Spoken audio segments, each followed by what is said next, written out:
नुआए ज़िया के साथ professor Zia. Iran और अमेरिका के दरमियान जो जंग के ख़ात्मे के लिए निगोशिएशन का अमल जो है वो इख्तियार किया गया। अगरचे कई एक मुल्क है जिनमें ओमान भी शामिल था, और जिसमें दीगर इस्लामी मालिक भी शामिल थे, कतर भी शामिल था, तुर्किया भी शामिल था, इंडोनेशिया भी शामिल था, जिन्होंने ये किरदार जो है वो किसी न किसी सतह के ऊपर जाकर किसी न किसी नौइयत के लिहाज से ज़रूर सर अंजाम दा किया। लेकिन अल्टीमेटली जो है वो इस निगोशिएशन को जो है वो एक आर्बिट्रेटर के तौर पर, निगोशिएटर के तौर पर जो क्रेडिट का तस्वर दिया गया, वो पाकिस्तान के किरदार को अदा किया गया, क्योंकि जो बाकी तमाम निगोशिएटर थे या फैसिलिटेटर थे या आर्बिट्रेटर थे, उन्होंने काविशें की, लेकिन उसके नतीजे के अंदर कोई पीस अमल जो है वो इख्तियार ना किया जा सका। पाकिस्तान की कोशिशों के नतीजे के अंदर जो है वो एक सीज फायर का कॉन्सेप्ट इख्तियार किया गया, और फिर जो इसकी जंग के साथ मुंसलिक फरीकैन थे, उन्होंने भी पाकिस्तान के किरदार को जो है वो एक बेहतरीन किरदार तस्वर किया और उसके जो है वो मुंसलिक रहने का अज़म इख्तियार किया, और वाज़ेह तौर पर कहा कि जो अमन काविश है उसके अंदर जो पाकिस्तान जो है is the only nation that is playing the decisive role in the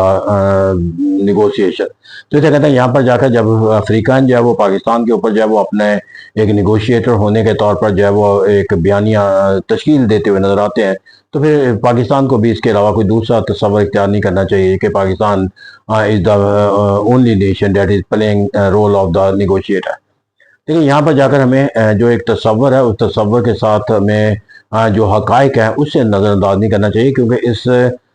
तमाम अमल के नतीजे के अंदर जो निगोशिएशन का हमने सर अंजाम दिया, उसके अंदर मौज़ूआत से लेकर और मामलात को तय करने के लिए असूल और ज़ाब्तों की तश्कील के लिहाज से पाकिस्तान का कोई किरदार जो है वो नज़र नहीं आता। एक तरफ अमेरिका है जो इसे अपने अलाइज के साथ मुंसलिक है, और दूसरी तरफ ईरान है जो अपने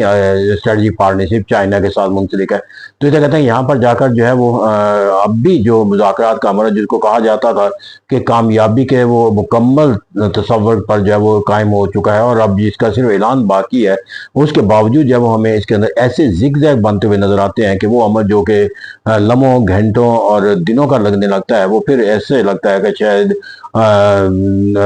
वो एक अमल जो है जिसको कभी भी हम पाने में कामयाब, मंजिल जो है वो और भी ज्यादा जो है वो पहले से दूर होती हुई नजर आती है। तो इसे कहते हैं यहाँ पर जो है वो फिर पाकिस्तान का जो किरदार है वो जिस हकीकत के साथ हमारे सामने नजर आता है उसका भी हमें इदराक होना चाहिए और दुनिया को इदराक करवाना चाहिए, ताकि इस माहिदे की तमाम जो लाइबिलिटी है और इसकी जो सर्टेनिटी है और इसकी जो कॉन्टीन्यूटी है और इसके अंदर जो एक स्पिरिट है, उसके अंदर जो है वो विल जो है वो सिर्फ पाकिस्तान की तस्वर ना की जाए बल्कि दुनिया की तस्वर जो है वो की जाए। इसका अंदाज़ा यहाँ पर लगाया जा सकता है कि अमेरिका जो है वो अपने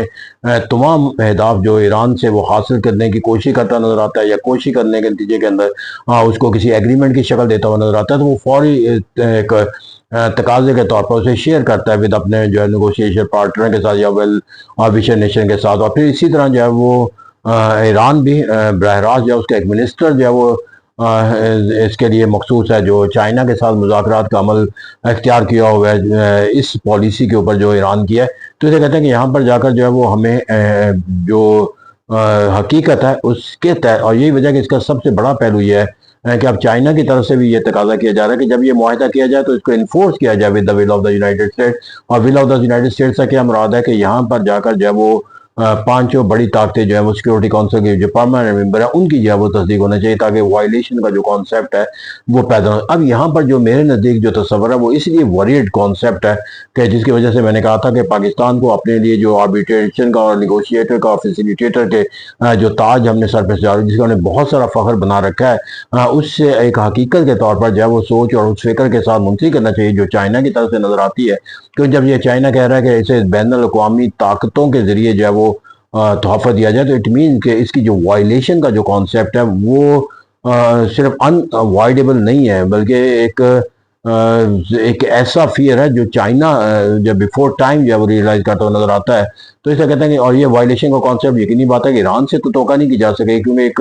मुल्क जो अग्रेशन का शिकार हो जाता हो, जिसके अंदर जो है वसाइल और ताकत का तवाज़ुन जो है वो अमेरिका के मुकाबले में बेमानी एक हकीकत रखता होगा, चाहे उसने अपनी जज्बा हुब्बुल वतनी और अपने पैट्रियटिज्म की बुनियाद पर या अपने सॉवरेनिटी के तोहफ़्फ़ुज़ के एहसास के तौर पर अपने आप को जो है वो एक ताकत के तौर पर तस्लीम करवा रखा है। लेकिन जो एक मिलिट्री स्ट्रेंथ और जो मुकाबले की जो ताकत और सलाहियत है उसमें तो कोई मुआवजा और मुकाबला अमेरिका से नहीं है, लेकिन इसके बावजूद जो वायलेशन का जो कॉन्सेप्ट है वो ईरान तो नहीं तस्वर दे सकता। जब भी वायलेशन का कोई मानी मफहूम होगा वो अमेरिका की तरफ से किया जा सकता है, तो या इसराइल के जरिए किया जा सकता है जो कि अमेरिका की एक प्रॉक्सी है। तो इस नतीजे के अंदर चाइना जो है वो इसको एक ऐसे तहफ़्फ़ुज़ के जरिए क्या करना चाहता है जहाँ पर वायलेशन के कॉन्सेप्ट से बचाया जा सके ईरान को। तो इसलिए कहते हैं कि पाकिस्तान को भी जो है वो अपने बयानिए के अंदर जो है वो एक वसी बेमानियाँ देना चाहिए, ताकि अगर ये माहिदा जो है वो पीस रिकॉर्ड की शक्ल इख्तियार करता है, जो पाकिस्तान के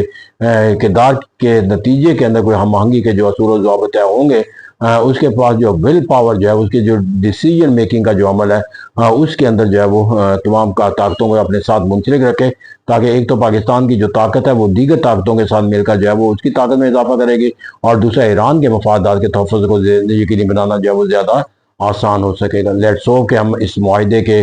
पाया तकमील तक पहुँचने के बाद भी जो है वो अपने उस किरदार के तहत अमेरिका और दीगर ममालिक के लिए जो है वो काबिल फ़ख्र है। हालांकि मेरे ख्याल में जब ये माहिदा पाया तकमील तक पहुँच जाएगा तो फिर वो तजिया और एनालिसिस जब किए जाएंगे तो फिर वहाँ पर उन तमाम एक्टर को और फैक्टर को जो है वो डिस्कस किया जाएगा जिसके नतीजे के अंदर ये माहिदा हुए, और फिर वहाँ पाकिस्तान का जो किरदार है ना वो एक्टर के तौर पर नजर आएगा ना फैक्टर के तौर पर नजर आएगा। एक अनअवॉइडेबल सिचुएशन के नतीजे के अंदर जो पाकिस्तान का जो किरदार है सिर्फ उसको एक तस्वर के तहत परखा जाएगा कि जहाँ पर बराह रास्त जो है वो अमेरिका और चाइना के दरमियान निगोशिएशन का कॉन्सेप्ट इख्तियार करना नामुमकिन था। इस तरह उन दोनों ममालिक के बाहमी रजामंदी के बगैर जो है वो ईरान के साथ अमेरिका की जो एक हम आहंगी का तस्वर है, पीस रिकॉर्ड का जो कॉन्सेप्ट वो इख्तियार नहीं किया जा सकता। तो अब इसके लिए माखज जो है वो चाहिए था एक ऐसा अमेरिका और चाइना के दरमियान सोच और फिक्र के तबादले का, और Pakistan has played that role. तो इसे कहते हैं हमने जो किरदार अदा किया, अगर मैं पोलिटिकल साइंस के एनालिसिस के तौर पर देखूं तो ये दरअसल अमेरिका और चाइना के दरमियान शटल डिप्लोमेसी का था, ना कि इसे जो है वो ईरान और अमेरिका के दरमियान जो है वो पीस रिकॉर्ड करवाने के एक तस्वर के तहत इख्तियार किया जाए। लेकिन जो भी मानिए मफहूम इस वक्त हमें दुनिया देती हुई नजर आती है वो चूंकि हमारे लिए फख्र का बायस है, लिहाजा उससे हम अपने आप को इनकार क्यों करेंगे। लेकिन हमें एक रियलिस्टिक एटीट्यूड के तहत जो है वो इस जो अपना जो रिकग्निशन दुनिया देती नजर आती है इसको लेजिटिमाइज रखने के लिए जब वो इसे बैन अवी अमल के तहत जब वो इसको तस्लीम करवाने के लिए ज़रूरी है कि जो सोच और फिक्र चाइना की तरफ से दी जा रही है कि बड़ी ताकतें इसको जो वो इस आर्बिट्रेशन के नतीजे के अंदर होने वाले पीस रिकॉर्ड के ऊपर अपनी मोहर साबित करें, ताकि वायलेशन का कॉन्सेप्ट जब ना किया जाए। I think that is the best option for the Pakistan to pursue the China's in voice and endeavor to ensure the peace record be countersigned by the